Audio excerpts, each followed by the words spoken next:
Hello,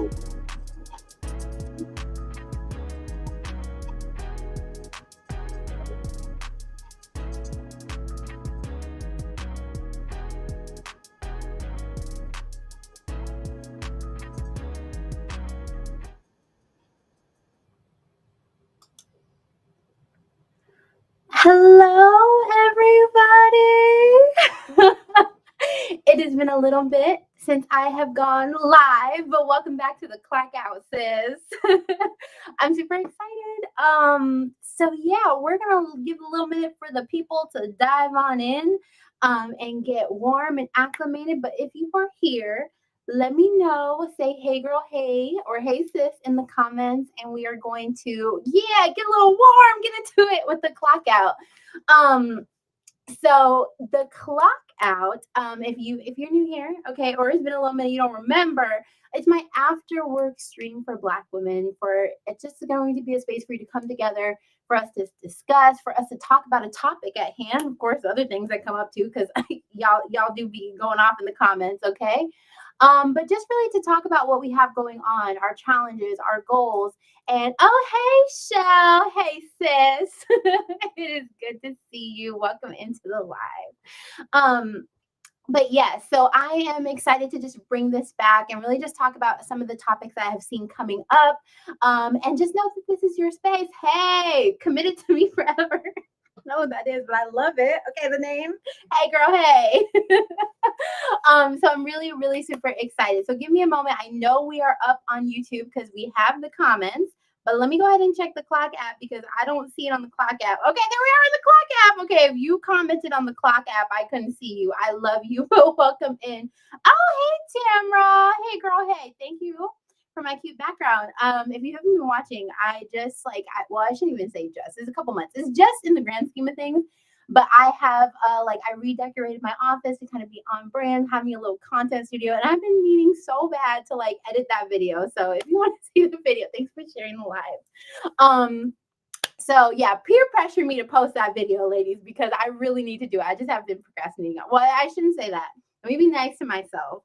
I haven't been procrastinating. I've been working on a lot of exciting things like the community and all this content and just the direction of where I'm going, right? So if you missed a podcast episode, go listen to it. Okay, so let me go ahead and get into it. And like, if you're on LinkedIn right now, like, let me know because y'all are oddly quiet over there. That's okay, I understand, but I'd love to see y'all too. So welcome in. But if you don't know, like I said, the clock out is space that I create for Black women for us to come together and talk about things. What I wanted to talk about today is this idea of decentering your employer. And so, as you know, I coach a lot of Black women, and I hear so much of like our mindset and our challenges that we have when we're moving to the next level or advocating for ourselves or pushing back on something that doesn't serve us. Yeah, okay. And I think this is kind of wrapped up in this idea of decentering our employers. And like this is of course a play on like some of the dynamics and things that people are talking about decentering men, right?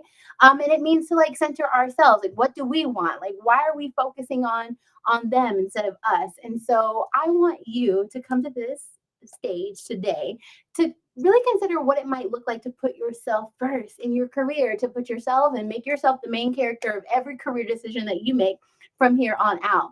And I'm going to talk about my story. I always talk about my story. I'm going to talk about a couple of the common things that I see happen, but I would also love to know your experiences as well in the chat. So if you are on LinkedIn, say hey girl, hey. If you are on YouTube, say hey girl, hey. Thank you so much for the loves and the likes on TikTok. I see y'all. I love y'all.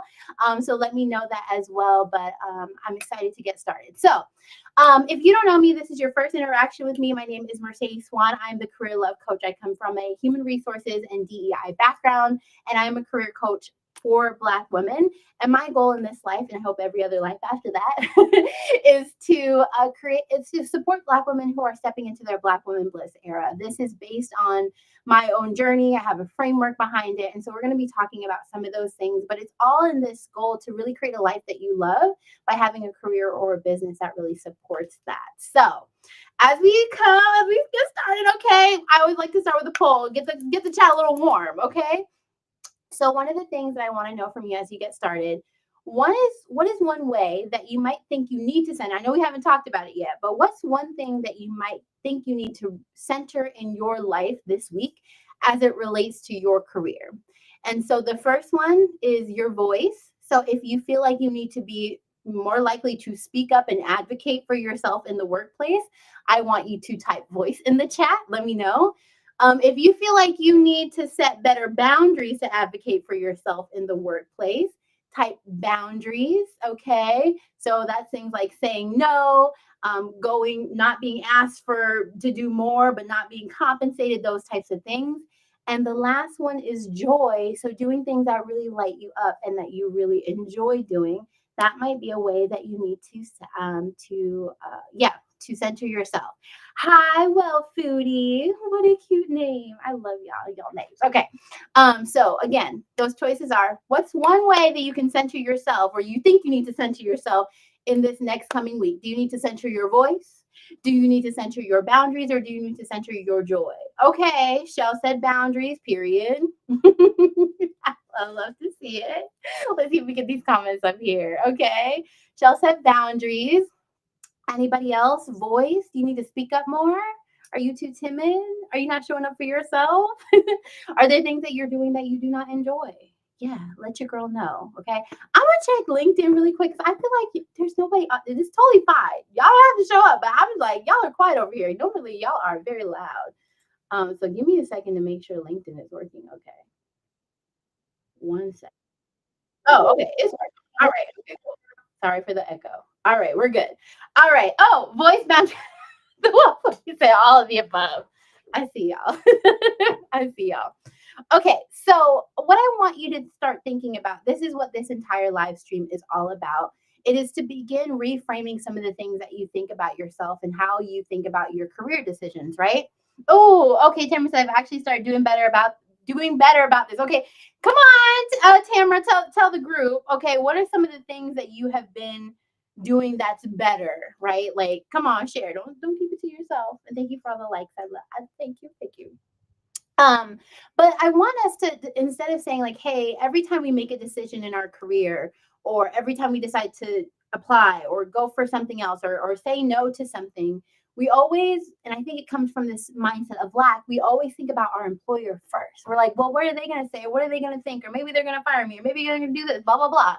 Or maybe they said I wasn't ready yet, or all of these things. Y'all know I called y'all out, okay, in the promo for this, okay?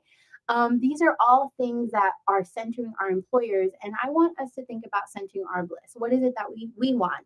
How do we want to experience our careers, our roles, our work?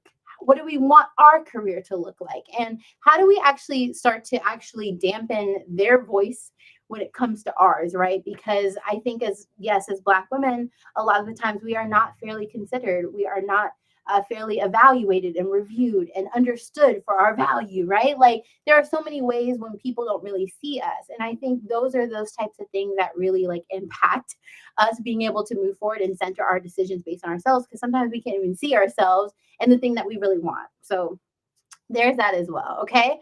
So in this, my goal is, yes, it is good to center yourself, right? Because you deserve to be centered at the bare minimum.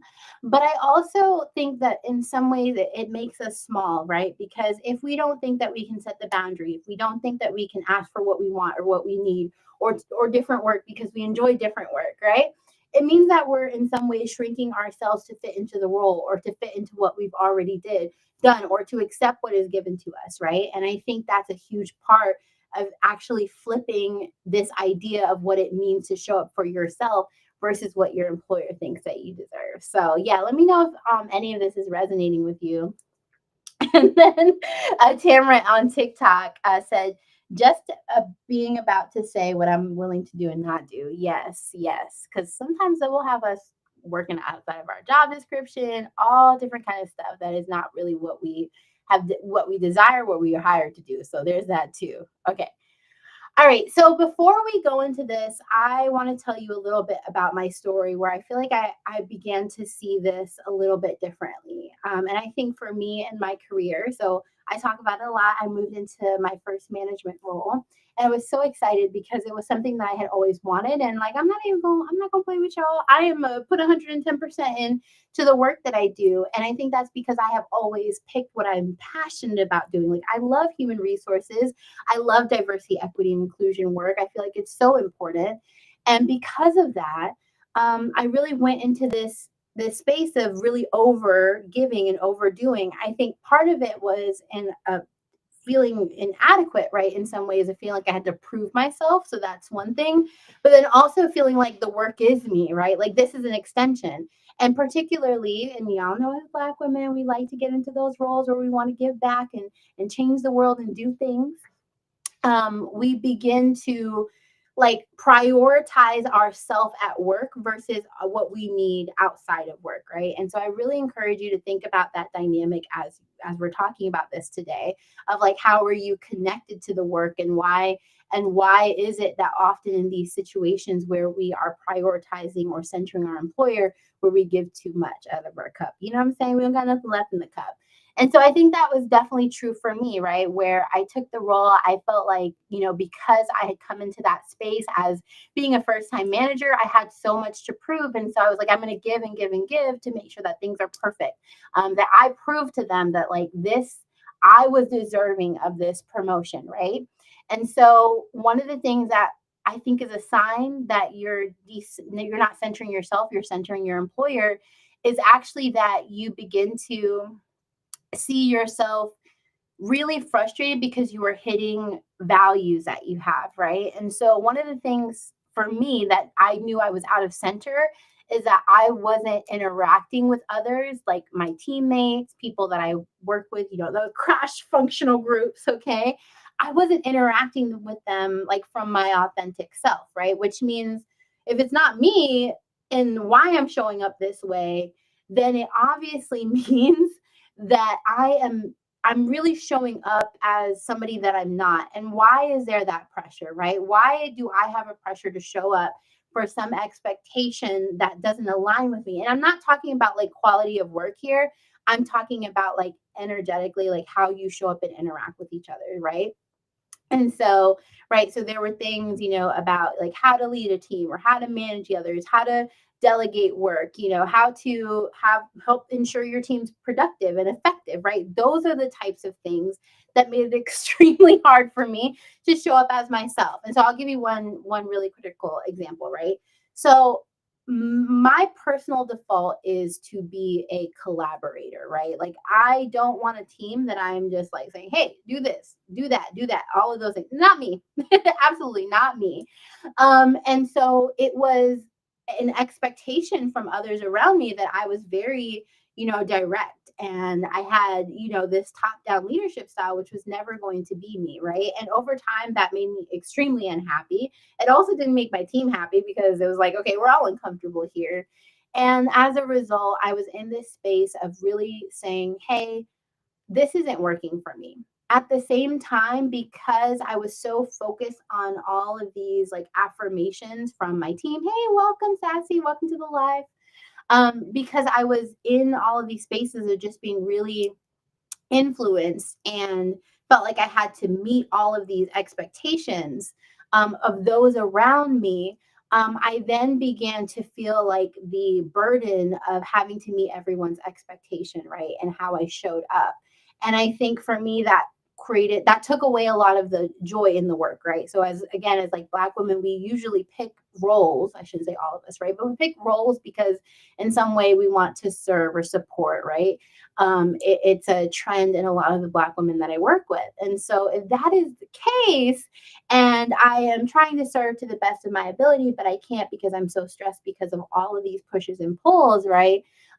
It can lead to burnout, right? Because you're overperforming in all of these different ways. Of course, that's connected to, right, people pleasing, right? Where we are basically taking ourselves out of our own values, our own boundaries, our own desires, and we are doing things for others, right? Whether that's to keep the peace or to gain approval, or to hopefully, maybe I feel like people pleasing often doesn't work out that way, right? Or to get to somewhere, right? Like let's say to get a promotion, right?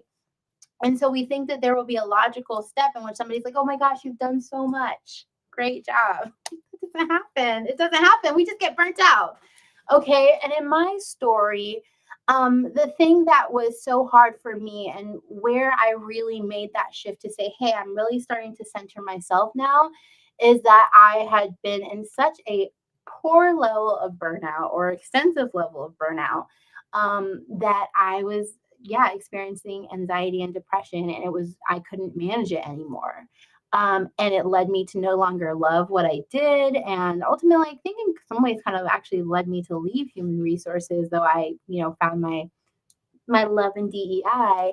But I think all of that was kind of a connection point for me and just really not enjoying the work that I do anymore. And I think that's a dangerous piece for us, that we don't understand that, hey, this is not just about setting a boundary. It's not just a decision that we are making. It also really deeply impacts us and our well-being and how we move and how we interact with the world. And so I want you to think about those key pieces as you move through.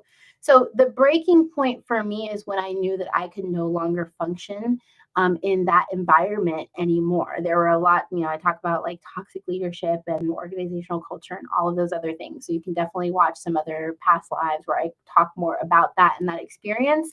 But in terms of centering myself, I realized that I could no longer like assign value to me and how good or poor of a manager or leader or even an individual contributor, right? Like you don't have to be leading or managing anybody for this story to be playing out this way, right? I could not take my source of self worth from somebody else. And that source of self worth meant that I was really trying to get that approval before I looked at anything else, right? So it was actually holding me in a role where I had an expectation that I can never meet because I was not going to be able to perform at that level there, right? So it's kind of like saying, it's kind of that conversation that you have where you're like, oh, I would like a promotion. And they're like, okay, well, let's talk about the promotion. And they're like, oh, well, we want you to do these 10 things, right? And you're never going to get those, you're never going to get there because next time there's going to be 10 additional things or something's going to be a little bit off, right? And so I had to start to think more about myself and really evaluating fairly for myself what was going right in the role, what was going wrong, what are some of the things that were strengths for me, what were some of the things that were weaknesses for me. Thank you for the likes. um, and really start to think about that. And that put me on a path of knowing, wait a second, I am actually probably ready to move from this role. I've learned a lot, I've accomplished a lot. I think I've learned what this role has for me. And that is what enabled me to finally make the decision to exit. Now, there is so much when we talk about that, that's those three areas, right? Where we talk about, okay, is it your voice? Is it your boundaries? Is it your joy? And I think it for me was really wrapped up in all of that, right? Like I was not able to speak up at the time. Now we'll talk about later. There are many ways that I spoke up, but I think that there were not many ways that I spoke up for myself, right? I'm very much about like equity, and so I would speak about inequities all the time. So that's not the story. But I wouldn't speak up for myself all of the time and how I felt like I was being treated or spoken to or interacted with. There were some boundaries that I didn't meet, that I didn't hold, right? And I think that's particularly around protecting my time. So you ever have one of those leaders that like things are changing, right? And then you're the one who has to deal with it. That's absolutely what happened with me. I didn't set good boundaries about that. And then for me, I just told you I was anxious and depressed. So there was no joy there. Okay. So that is really my one of my journeys. And I feel like I think as we grow in our career, we learn more about ways that we're centering ourselves versus our employers. So as we kind of finish telling my story, I would love to know from you, like, is any of this resonating for you? Are there ways that you have, maybe leaders that you're people pleasing? Are there ways that maybe your employer has made you feel like you were not enough for what you really want? And so as a result, you stayed. You made decisions in your career and you stayed in an opportunity or a role that was no longer serving you. Perhaps you didn't have a lot of joy in your role because you were too stressed out about the work, even if it's something that you really wanted to do. So let me know in the comments. I'll take a look. What's something that you notice has happened to you in your career that maybe resonated with a piece of my story? So I'm excited to hear more in the comments. Let me know. I'll give you all a little minute. I know it takes a little bit, but I'm going to encourage you to get into the chat because y'all are a little quiet today. And I don't know if I like that. No, I understand. But yeah, any thoughts so far?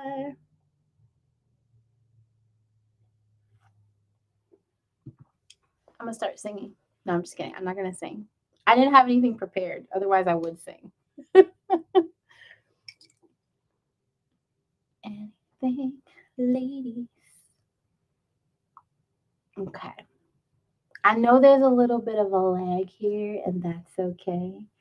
I'm going to come back to them. So I'm going to keep going through some of the teaching points that I had after my story. But I would still love to know, like, is any part of your story what you're experiencing right now, and maybe how you haven't centered yourself and your employer and how they might connect? Is that tell me more about the voice? Tell me more about the boundaries. Tell me more about the joy.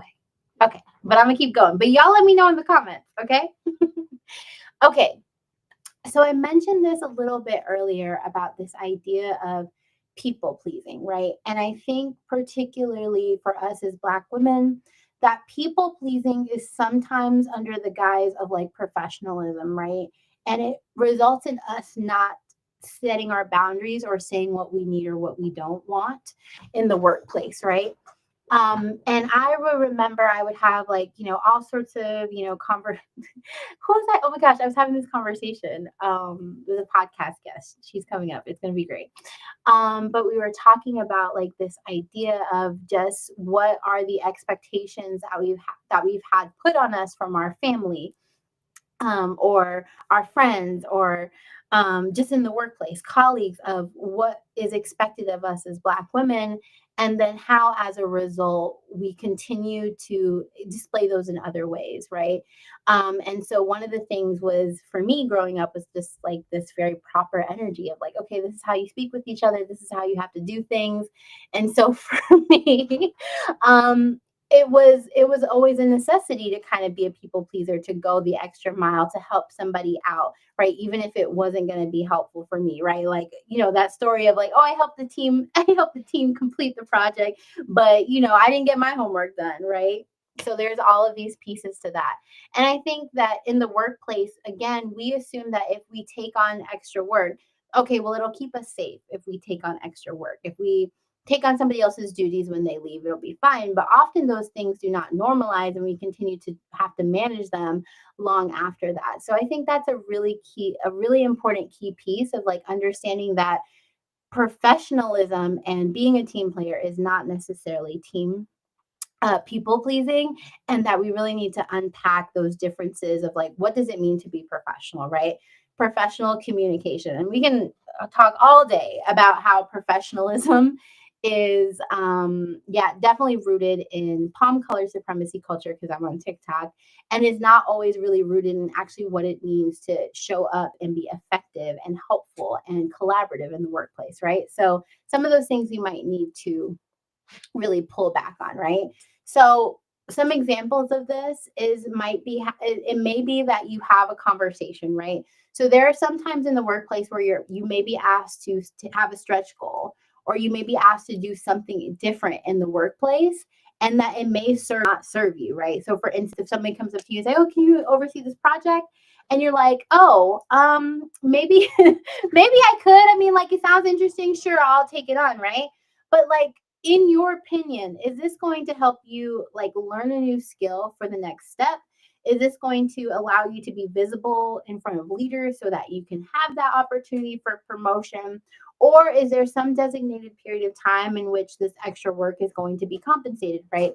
Okay, this is extra work, and maybe for a 6-month period, it's probationary, but after that period, we would promote you into that role, right? I'm not saying that there has to be like really like a hard line in the sand in terms of what you say yes or no to, and that everything automatically has to equal compensation. It has to equal a promotion. I think that there are some skills and things that we learn and do that are ultimately going to be helpful for our own growth and development. But what I'm saying is that yes serving you, or is that yes serving your employer, or is it like equally yoked, right? Like that's what I'm saying to you, right? So in this case, before you go into a meeting when maybe this is just sprung upon you, why don't you just say, oh, let me think about that for a little bit, right? You don't have to say yes. You don't have to people please in that moment. You can just say, I'd like to think about that. And then you can take it back and say, hey, I'd really like to examine like whether or not this aligns with my goals and my values, things that I think are appropriate for my role, things that I feel like I've been hired to do. And if it's not, then I'm going to look at some way of leveling that, right? Like, is that compensation? Is that additional, is that an additional title? Is that a track for promotion? Like, what is it that you want in this? And what is your desire for the next steps? Because even if it is a track for the promotion, but you don't want that, okay, that's another thing. Okay, the comments finally caught up. Okay. So Shelly said, being raised not to rest and set boundaries in the home followed me into the workplace until I burnt out. Yes. So that was very much some of the conversations that we were having about, like, yeah, what is expected of us, particularly as women, and how we are expected to give and give and give to others, right? Without setting any healthy boundaries for that, right? And so often, if we haven't even set our own boundaries for ourselves, that is a challenge. So thank you so much for sharing that, Shelly. I appreciate it. Okay, and then committed to me forever, which his name is sending me. So being a Black woman who is both Black and blind, my employer and I have a very toxic relationship. This is so hard because I am sure that you are dealing with racial stereotypes, but you are also dealing with stereotypes about being blind. And I think that has been so hard because you almost can't tell, like, what is something that I really need to work towards, to develop, to grow, and what is something that's baked in people's judgment of me or how I show up. So anyway, if you're open, I would love to learn a little bit more about maybe some of the ways that you've been able to really advocate for yourself and your voice. It is, of course, sad that we have to do that, but it is a major part of our experience. So thank you for sharing that. Committed to me forever. Period on the name. Hey, Sheila. Welcome to the live. Okay, we keep going. But yeah, continue sharing those insights about things that are showing up for you or how maybe you're not showing up for yourself. And if you too, I love helping with like particular issues, and we'll do a Q&A at the end. But if there's anything that you have that's coming up for you and you'd really like some guidance on like how to move forward, like let me know. Let me know in the chat. I'll come back to it. Okay, so I'm going to keep going through this people pleasing element of things, but the other thing that I had a hard time with was that I was not having the difficult conversations, right? So if somebody did something to me that I felt like was unprofessional, or maybe it wasn't clear, maybe it didn't help me do my work. Instead of having those hard or difficult conversations, I was just accommodating and trying to figure it out myself without really like addressing any of the ongoing issues, right? So it just kept compounding. When we talk about the burnout, right? If somebody's coming in like not doing what they're supposed to, asking you to do extra work, being unclear about their directions, right? And you are continually burning out because you are compensating for these other issues, right? That's a really challenging time that you're going to have. And also like in that, and how you're centering your employer in that is like, oh, if I say something, I'm probably going to get fired. If I say something, I'm probably not going to get a promotion or the raise in December or whatever that is. And I'm going to say this really quick. Like there are so many difficult people that get exactly what they want, right? But they're direct and they say what they want and say what they need and they get what they want, right? So why can't that be for you? Okay. So in these situations, right? Let's say somebody comes to you and like, oh, this is what I need for the report by Friday. And it's like, okay, well, you asked me to do these other things by Friday. Okay. Maybe there are ways that you can have that conversation that says, well, I appreciate that you need this report from Friday. Here are the laundry list of things that I've been asked and I've accommodated in, my work stream or my schedule or my project, whatever it is. I'd like to work this through with you so that we can move some of these around and shift priorities. That's a way to set a boundary and do it in a way that's like proactive, right? Of saying, hey, I want to be able to move forward with you to accomplish said thing. but you're gonna need to have a conversation with me, right? And often that happens with our managers that's just trying to like do this, do this, do this, do this. No, ma'am. And the last thing I think that we do in this, and it is people pleasing, but it's really saying, hey, I'm not going to share this idea, or I'm not going to say this thing. It could be negative feedback, it could be a different way of doing things because I don't really want to be seen. And I think in some ways that is people pleasing because it's in order to feel like we are approved or feel like we are included. And I think when we actually can't really show up as ourselves and share our full thoughts, it's not really inclusion. Okay, it's assimilation. Okay, so that's another thing. And so for you to be able to say, hey, every time there's a thought or there's an idea, and I don't feel comfortable saying it, why is that? Is that because, again, you're worried about these adverse impacts from your employer? Or is it because you're like, hey, I'm not really wanting to engage in that conversation with those types of things? Like, what is it that's important to you? And so, what I would say in that is just kind of reframe some of these things, right? To say, I want to be able to share, what's going to work for me. I want to be able to share what's going to be helpful for me to work with the team or to share my ideas, right? And I think that that's a key, very, very important part for being visible and actually being able to move up, right? Having those ideas, sharing openly, collaborating. Now, I know all of that doesn't always happen in a toxic work environment, but we're saying we're setting some boundaries, and maybe when things improve, we're showing up and sharing more of our ideas and our full selves without taking on all the work. Okay. So, okay. So, committed to me forever said I tried to advocate for myself, but they are committed to relegating me to the sidelines.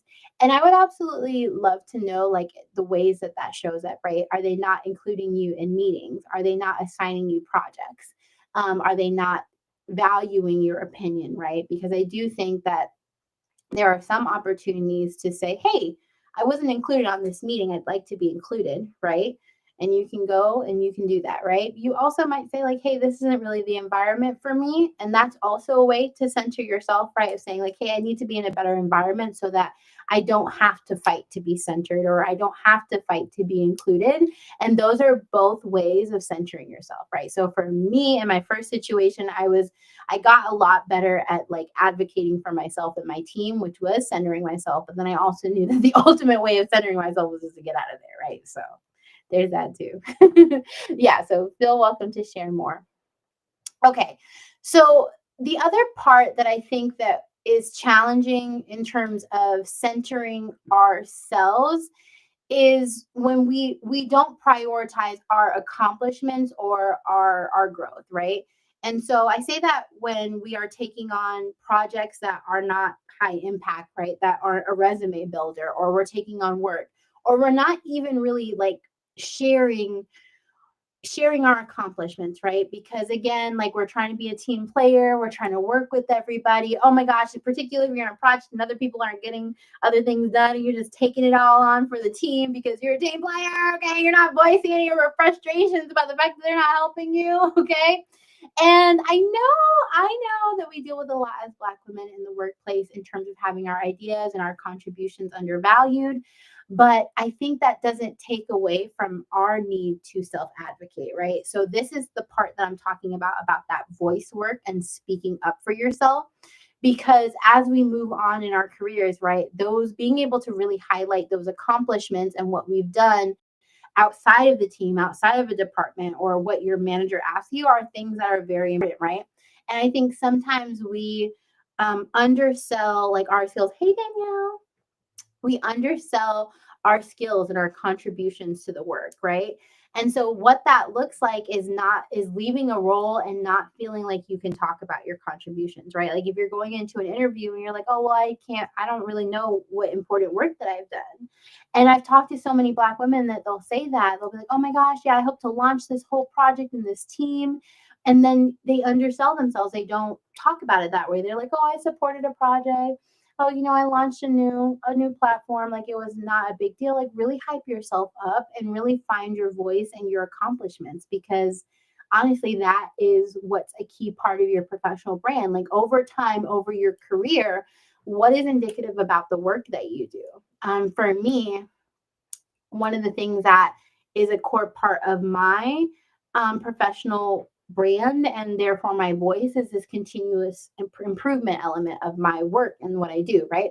So it doesn't matter if I'm doing human resources, administration, DEI. If I'm a coach, I'm always trying to do something that's a little bit better today than what I've done in the past, right? And so by my ability to see how I've transformed things, right? Like, okay, I've gone from not having diverse candidate pools to extremely diverse candidate pools, like a 30% increase.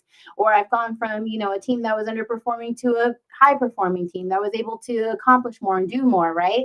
Those are all things that the continuous improvement element of my brand is part of that, right? And I consider that as my Black woman brilliance, okay? And so those are some of the things that I would really encourage you to think about as you are moving forward, right? Like, how can I take myself out of what my employer has said is true about me, what the team would say about itself, and just really thinking about me and using my voice to advocate for that. Because again, that's the key to promotions. That's the key to while interviewing. That's the key to having a professional brand that helps you to be able to move and pivot in your career. Okay. Okay. Any questions about that? So one thing that I would say too in that, and like again, if I keep going, you have questions, just let me know because sometimes there's a little bit of lag in the chat.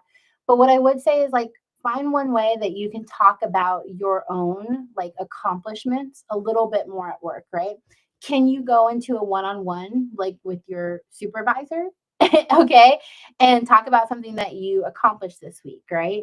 Can you write a report on it? Can you even talk about your own stories for your own self so that that can go on your resume, right? Like, hi, LinkedIn user, I can't see you. First LinkedIn user. It doesn't tell me who you are, but hi, I see you.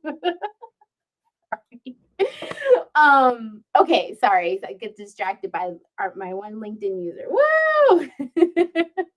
um, totally don't remember what I was saying. Oh, I think I was talking about your stories, right? So your stories is there may be a way that you can more position your skills in a higher level way, right? Like you led something versus supported something. Tell me the metrics. Tell me what you're proud of. Yeah, those are all of the things that are ways that you can reclaim your voice at work. Okay, and then point number three, is to actually start to think about yourself as the brand or the product. And so I know that seems kind of weird, like in the workplace, but I say that as a business owner now, since I've exited the workplace, I now think about how all of my skills have always been a way to like present a product to an employer that I use those skills in different ways as a career coach. And I think that's super important for us because sometimes we make these decisions and we center our employer so much because we feel really tied to them, right? Okay, if I set this, if I do this, they're not going to give me the promotion. They're going to fire me. My supervisors are going to hate me. I'm not gonna. Well, all of those things that I just mentioned are all fear based, and that usually helps us make, or I think causes us to make more decisions that are not based in like what's going to best serve us. And I think that's really connected to the joy, right? We cannot enjoy our work if we are fearful of losing it. We cannot enjoy what we do if we are fearful of what the person, in the corner office is going to say because we're so worried about that. And I think that thinking about ourselves as the true like as a true product and what is going to support employers, right? So like yeah, you got a lot to offer me, but I have a lot to offer you as well. And my identity is more tied to like who I am and what I can accomplish versus what I am in your organization. You know what I'm saying? That's a very different way of actually decentering your employer in this. Okay. So one of the things that I would think about in this is actually if you were to market yourself right now, like let's say, okay, not a resume, okay, if you were actually to say, hey, I'm going to sell that's kind of bad, I'm going to sell my skill set on the marketplace, right? And I'm going to say all of the amazing things and the features of me. What would that look like today? And what might that look like for your brand, right? Also taking that information and saying, hey, what is the true like value of this skill set, and thinking about different ways for you to diversify your income, right? So for me, in this market, I think it's a really great idea to have freelancing opportunities, to do consulting, to explore that side hustle, right? Because I think that frees you up energy wise to not have to be worried about a layoff, to not have to worry if you are going to, you get 5 rejection letters today. Okay. Those are things that are going to provide you freedom. And so for me, what I talk about a lot is having the FAFO fund. Okay, y'all know what FAFO is. Okay, your employer done messed around; they're about to find out. Okay, and for me, that was having a 6 months to a 12 month savings plan that I had worked towards, and that ultimately enabled me to leave my last job because I had worked on all of those things, and I had also been building this business outside of that, right? Which meant that I wasn't really worried when things started to hit the fan with DEI. I wasn't really worried if I got into a disagreement with somebody in senior leadership because I knew that I was secure either way. And those are some of the things that I really want to encourage you to do. Okay, so as we move forward, tell me one thing that you feel like is a nugget that you're going to be able to take from this conversation in order to center yourself. Like, what's one decision, right? And so for me, the decision that I had to make was, hey, I'm going to show up and I'm going to operate in my values and my gifts. I'm going to be unapologetic about that. I'm actually going to go ahead and make my exit plan because I know it's time to get out of here, right? I'm not making these decisions based on what you've told me or what you would like from me, okay? I'm making the decisions based on what's going to best serve me and my Black woman bliss. So, yeah, tell me what nuggets.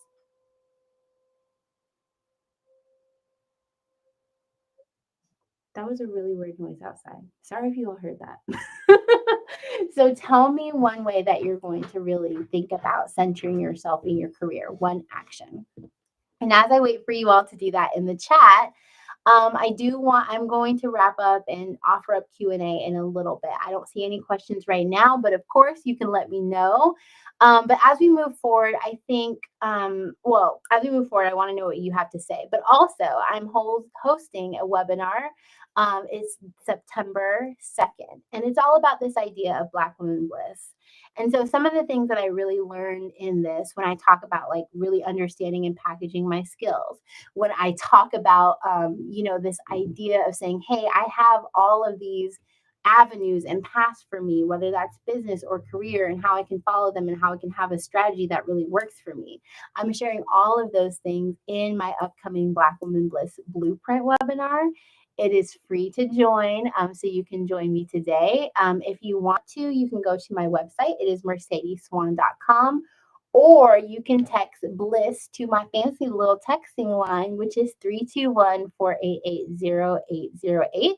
And you'll get a link to go ahead and register.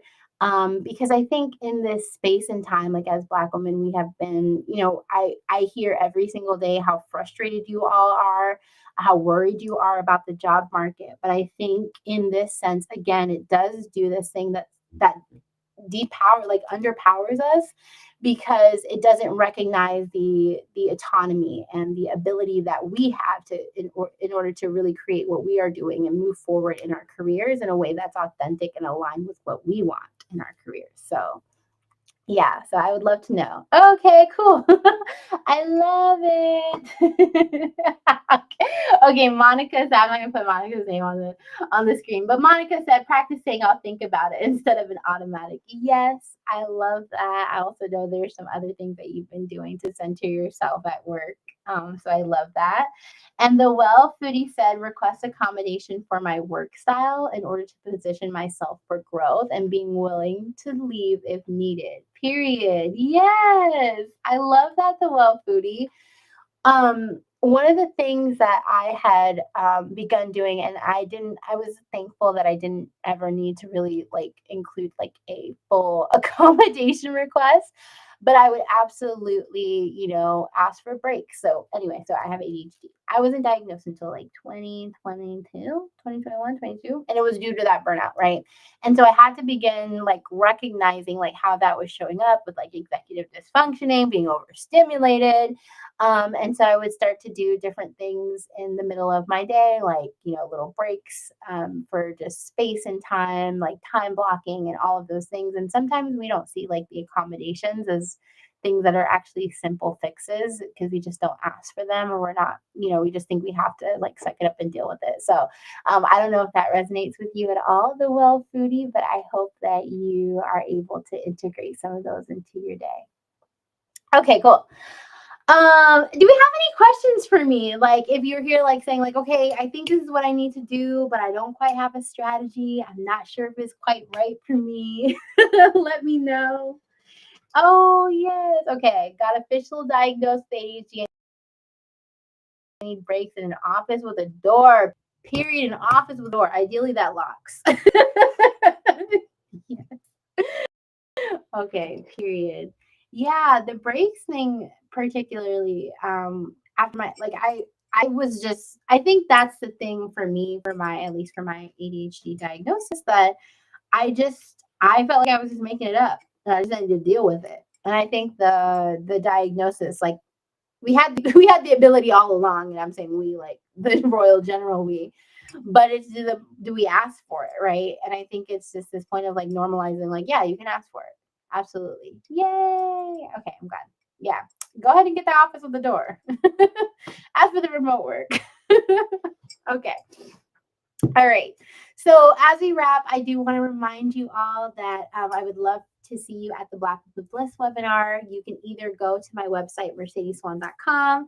It's on September 2nd at 8 p.m. I'm super excited for you all to join. I'm talking about, my full journey, like really like how I went through the toxic job search cycle, broke out of that, started to make more aligned decisions in terms of my business and my career, and how I really figured out and decided like what was my purpose. What the sorry. Sorry, the one fitty, I'll need to add the lock on there too. Period. You need lock. Okay.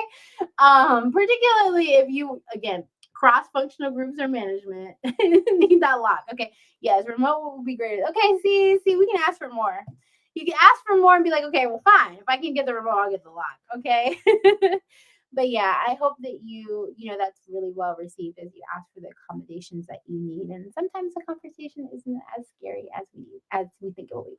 Okay, anyway, so for the Back with Bliss webinar, again, it's coming up on September 2nd at 8 p.m. I'm super duper excited to be moving forward with that and to host this webinar again. The last time I hosted it was in January and February, and it was really awesome just because it just provided space for Black women to just think a little bit bigger, right? I think the whole goal and the mission behind Black Women Bliss is this conversation of saying, hey, I'm going to center myself. I'm going to do what feels good to me. I'm not going to be thinking about what my employer wants or what my family wants, spouse wants, I don't care, whoever it is, what your dog wants. Okay. You're going to think about you and what you need and what's going to be helpful for you to create the life that you really love. So with that being said, I don't see any other questions, but I am going to fully challenge you to go ahead and like, come on, make a decision. Okay. So if it's what it is and saying, okay, I got to go ask for the accommodations, or I'm not doing that no more, go ahead and make the decision and set your boundary, prioritize your joy, and use your voice. Negotiation strategies. Period. Negotiation is it. Yeah. Isn't it? It's not using the voice. You're very welcome. I'd be excited to see you there.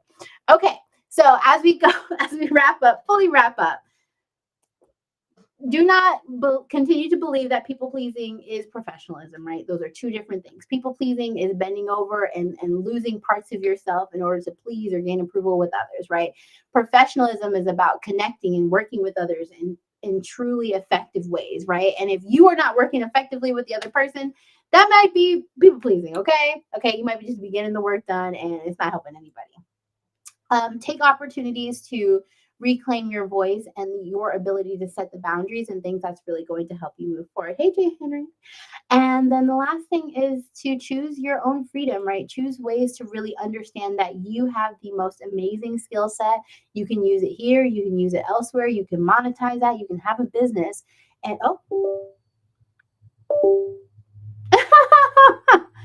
my camera said bye. My camera said, girl, you done talking. That's fine. We'll have a different now. I got 500 cameras. I think that thing said, I'm hot. Bye-bye. Always trying out different cameras. Okay, sorry. But the last piece is, yeah, again, to create your own freedom so that you can look at your career and make decisions out of abundance and yeah, not and see yourself as a talent, see yourself as a product and begin to define that in your brand so that you can move forward. So yeah, okay. So I hope that you enjoyed this episode of the Clock Out. I'm super excited. So if you don't know, I'm doing live streams every day of the week. Oh, yay, takeaway. Oh, staying invisible is people pleasing. Period. You're welcome, Shell. Yeah. Okay. If you can't see that on LinkedIn, you need that on TikTok too. Y'all need that. But yeah, so I have a series of live streams that I'm doing up until the webinar. So tomorrow I am teaching you all how to write your resume with AI. And I'm a recruiter and I'm going to tell you that ChatGPT out of the box does not write bullets well. It does not write resumes well. You have to give it some structure and you also have to understand like what a good bullet looks like and what a good bullet does not look like. So what I'm going to do is I'm actually going to update my resume live with you all. Like I'm going to really do is going to be workshop style. We're going to go through it together. And I'm going to have my AI, which is Bliss AI. Okay. She's the AI that I created for the Career Love community. And she's gonna help me rewrite my resume. And I'm gonna go and I'm gonna do like a next level type of thing, right? Where I am not just like applying for the same role. I'm actually going to take my last resume, which was written for a diversity manager role, and I'm going to ask Bliss to tailor it for a diversity director role. So we'll do that tomorrow. You'll see my whole resume template and everything else like that and see Bliss do her thing, okay? Bliss is amazing, okay? So you all will get to see that. And so if this is something where you've been like really challenged or having a hard time writing your resume or you just kind of need some support, we'll also talk about like all the foundations of the different elements of my resume that I'm doing. So yeah, so that will be tomorrow at 7 o'clock. I think it'll probably be a longer one. I have group coaching after this. See you soon, ladies. I have group coaching after this in the community, but tomorrow we'll probably go a little bit longer. So it'll be great. Okay. Hey, Naima, it's good to see you, beautiful. It's been a little bit. Oh, hello. Did all the baddies just get on TikTok, on YouTube? Is that what happened? Is that why LinkedIn is so quiet? I was like, I've never seen LinkedIn this quiet, but that's okay. Hey, girl. Hey, girl. Hey. All right, ladies. So if you enjoyed this, whether you're watching it now or later, definitely leave me a comment, leave some reflections, leave some takeaways that you're taking from here, whether that's an action, a decision, or just some insights for what is next. And I will see you tomorrow. One thing that's always helpful is if you are enjoying this live stream, because you're on the live stream in a little bit, you know that people ain't sending out. And so go ahead and send it out. Okay, yeah, I know 7:30. I know 6:30 was early, but I had group coaching, so I had to do it earlier. But I know some of them are later. Some of them are actually like at 9 p.m. So to get y'all on the West Coast. Yes, baddies. The baddies. Gone to you too. That's because y'all was trying to cut up. Y'all knew you came to talk trash about your employer, so that's why you went to YouTube. But yeah, so I guess as we wrap up, like share this with another Black woman that you feel like would find this helpful. It absolutely helps. Make sure you like, subscribe, whatever, all of the things, yeah, show up for the tribe. And then as we close, what I am going to do, I wanted to mention this for Career Love community members. I am trying to do a live guide after. I thought it was not you saying it was odd. 6:30 is odd. I used to do them at 6. Anyway, but people are like, it's too early. That's fine. People watch the recording. However you do it. Not saying I was that. Anyway, so for Career Love community members, if you kind of want to like explore this later, there's one thing I'm going to have a discussion board that I'm posting. And for the full community members, I will post a full guide for you to explore this. So ways for you to reflect about how you are centering your employer, different decisions and boundaries that you might make. And yeah, I'm super excited. Okay. Oh, thank you, the well foodie. She said it was fire. Hopefully you're inspired to, cut up some work. Let them know. Set your boundaries. All right. What the damn? Oh, wait. Why damn? Oh, it's because because you just got here. Oh, not the record. Yeah, watch the recording. It's okay. It's live. It's 54 minutes of me talking to y'all. Okay, okay, because y'all was quiet. Okay, I was filling up all sorts of air. Oh, thank you, thank you, thank you. All right, ladies. So I really will see you later, and I will see the beautiful Carrillo community members on the group coaching call in a minute. Okay. Dr. Ashley Gaddy Robbins just joining. I'm heading out, girl. Love you. All right. Bye, everyone.